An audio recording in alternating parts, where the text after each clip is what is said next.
राजीव, कोई भी खुलकर नहीं बोल रहा है, ना तो इंडिया गठबंधन की तरफ से कहा जा रहा है ना एनडीए की तरफ से कि बिहार का सीएम फेस कौन होगा। उधर से तेजस्वी होंगे या फिर नीतीश कुमार होंगे, लेकिन यह जरूर कहा जा रहा है कि जीत के बाद तय होगा कि कौन होगा बिहार का मुख्यमंत्री।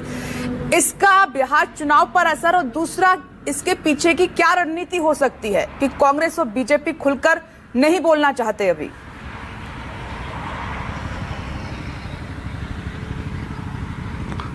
देखिए विपनेश, अपनी बात तो मैं शुरू करता हूं ये कहते हुए कि एक ब्राह्मण ने कहा है कि ये साल अच्छा है, दिल को खुश रखने का गालिब ये ख्याल अच्छा है।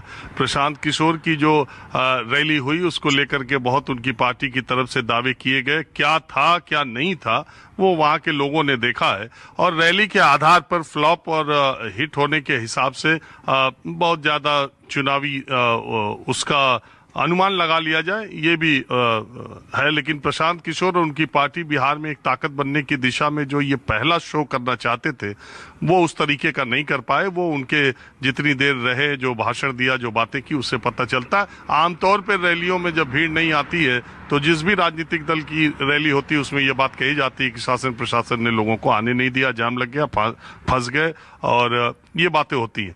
जहां तक बात एनडीए और इंडिया गठबंधन की है, देखिए एनडीए बिहार में बहुत मजबूत और सशक्त है। उसने अपना लोकसभा चुनाव में ये प्रदर्शन दिखाया है, लेकिन बिहार के पिछले कई चुनाव का अगर आप देखें तो लोकसभा और विधानसभा का ट्रेंड अलग अलग रहा है। नीतीश कुमार मुख्यमंत्री पद के पर 20 साल से रहे हैं और एनडीए के सबसे बड़े चेहरे हैं। वो एक तरह से जरूरी भी है, एक तरह से मजबूरी भी है। ये बात अलग है कि कभी कभी पॉलिटिक्स में ही नहीं, हर जगह कोई एसेट होता है, कब लायबिलिटी बन जाए, कब लायबिलिटी एसेट बन जाए, ये समय काल परिस्थितियों पर निर्भर करता है।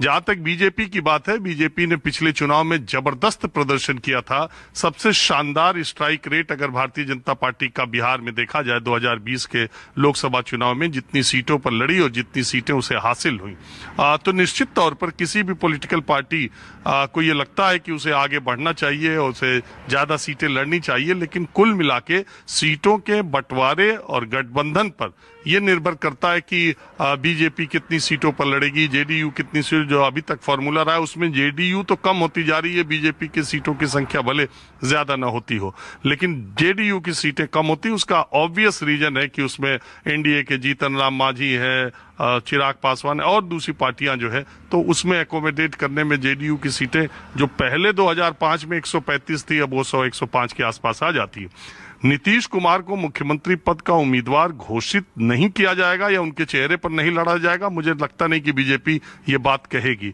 और नीतीश कुमार ही अगले सीएम होंगे ये बात भी बीजेपी नहीं कहेगी। चुनाव तक उनके नेतृत्व में, उनके चेहरे पर और ये सारी चीजें कहती रहेगी और लड़ती रहेगी, क्योंकि उसके लिए नीतीश कुमार का साथ जरूरी है। और ये दोनों पॉलिटिकल पार्टीज जो कांग्रेस और बीजेपी हैं, बिहार में अपने आप को जितनी है उससे और मजबूत करने की दिशा में तेजी से लगी हुई है।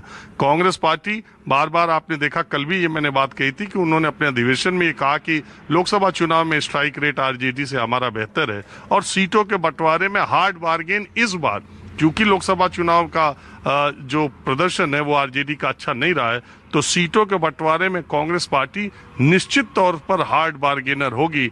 और मुझे नहीं लगता कि वो भी इस तरीके के बयान कहीं देने वाले हैं कि तेजस्वी यादव अगले सीएम होंगे या उनके चेहरे होंगे। वो भी इसी तरह की हार्ड बार्गेनिंग से आगे चलेंगे कि ज्यादा से ज्यादा उनको सीटें मिले, और चुनाव के परिणामों के हिसाब से फिर बाद में देखा जाए कि कौन क्या हो सकता है।